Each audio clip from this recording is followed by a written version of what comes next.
you mentioned in your opening remarks that Terry Jones is that the attention that he's received is undeserved. He also referred to it as an isolated incident. Now, I was wondering if you might reflect on whether the media has exaggerated or whether this is something that reflects a larger movement or sentiment in American society. Yeah.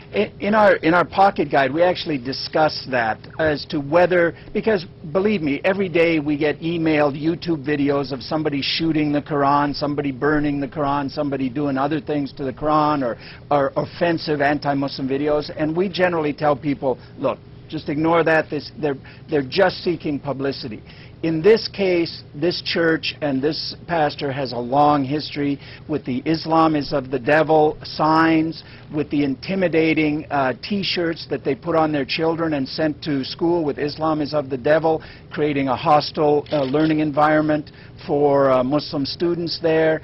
So this is the culmination of a long process. There have been rallies against this church by the community down there, and this incident comes in the context of the overall rise in anti-Muslim sentiment in our society. So it gave it a little more prominence, and as we come to the 9/11 anniversary, as you know, once a story reaches a certain critical mass, it takes on a life of its own, and I think that's what's happened in this case. But Nehan, did you have some? Yes, this is probably the only time I will criticize the media. We've been working with the media for decades, but this is the only time I would say I think the media gave a lot of weight for an insignificant action. And that's what he wants. He wants this attention. And he wants to probably provoke people just to focus on himself and on his little community. But that's the thing. What about the economy? What happened to healthcare? What happened to education and the unemployment? These issues have dominated our society for many months, and maybe we've been made tired of this. And I think Terry Jones maybe wanted all these lights to be focused on him, and I think in a way he succeeded. He succeeded in getting the media and distracting the media and politicians from the main issues. But also we live in 21st century. Freedom is there, and he does something and he gets the media attention, and I'm really concerned about the priorities sometimes of our coverage, that we have been distracted from our day-to-day concerns and issues and building our lives and making a better world into a single act by not a major leader, a very minor leader of 50 people or less, a bankrupt institution that got so much from the world attention and world leaders. So it's I'm concerned about this, but nevertheless, it's maybe water under the bridge. We have just to deal with it. Maybe this is a teachable moment for all of us to give due attention where it's deserved. I think they've answered my question, but but I do want to say that I saw firsthand. I was at the church yesterday, and I saw all of the television trucks and all of the media outlets there and things of that nature, and I just said, this one guy has gotten all this attention. And certainly I would agree, and I would concur with the previous response to your question, that there is an element of Islamophobia that certainly stokes the fire and has emboldened people like Terry Jones and those of his ilk. But again, I think it's important to emphasize that it's a vocal minority. They've got a big megaphone, okay, sometimes even in the media for that purpose. But nevertheless, they're a minority. They're not the majority of America.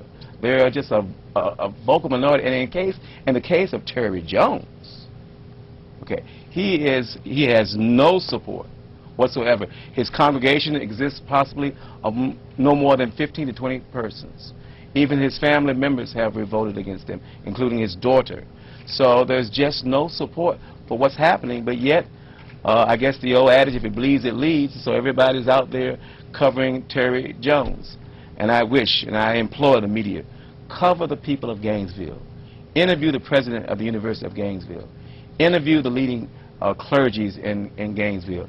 Interview the county commissioner. Interview the imams and other leaders of the Muslim community in Gainesville, because that's where the real story is, you know. So, thank you. And I don't think any of us would be here if not for the manufactured controversy over the Islamic Community Center in Lower Manhattan. I think that is really what has snowballed this whole idea of growing Islamophobia and the vocal opposition to mosques nationwide, the hate crimes targeting mosques and Muslims in recent weeks and months. And let's not forget the bombing at a mosque in Jacksonville, Florida in May that did not receive national media attention, unfortunately. Bob Bray mentioned that fire code violation might inhibit this guy from burning your Quran. Why aren't you going after a prosecution for a hate crime to help keep him from doing this? Isn't there something available to you there? We've been working with about 6 lawyers since this issue started. And the lawyers even have been debating this among themselves. And they have not reached to the conclusion that this is preventable under the laws. It falls under First Amendment. However, we feel and we believe that if this is intended to incite violence, then I believe the government has to step in. The government has to investigate him, and they have to deal with him. So it is a very critical and touchy subject. We cannot tamper on First Amendment issues, but at the same time, if people exploit free speech and they become hateful in their actions and speeches, and this leads to hate violence, I believe that the matter will be clear then. Can you elevate this on behalf of the American Islamic community to that of a cross burning or a swastika painting? Mahdi has, of course, more experience on this more than I. But yes, if it leads to hate crimes, I believe it will be a precedent. And I hope that legislators locally and federally will take action and prohibit this, because it may be an indication of hate violence against the Muslim minority in the United States. But again, it is very, very important, and I just reiterate. The message is very clear to the Muslim world and to the Arab world that Americans are united against this act. Politicians, religious clergy, all over the country, very united against this act, and that should be a very clear and abundant message to the Muslim and Arab world that this is not representative of America, and that should be taken into consideration.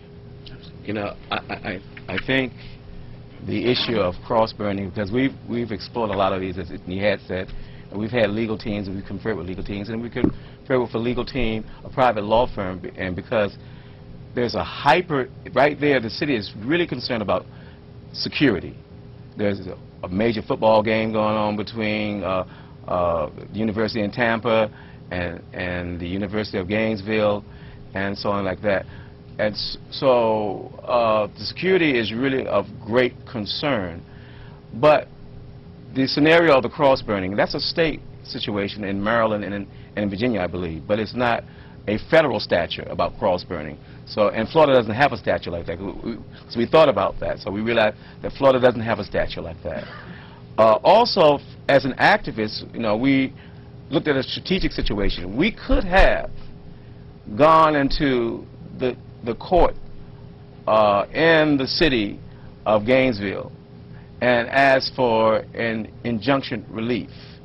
But more than likely, our good friends at the ACLU, which I'm a strong supporter of the ACLU, would have weighed in, or some of the law professors at the University of Florida would have weighed in because of their beliefs of First Amendment rights. So now we elevate, no, this, once again, this is another way of giving more attention to a person that really doesn't deserve that type of attention. So we decided that we would not pursue that way, and that we would use the existing county regulations to mitigate what he's trying to do. So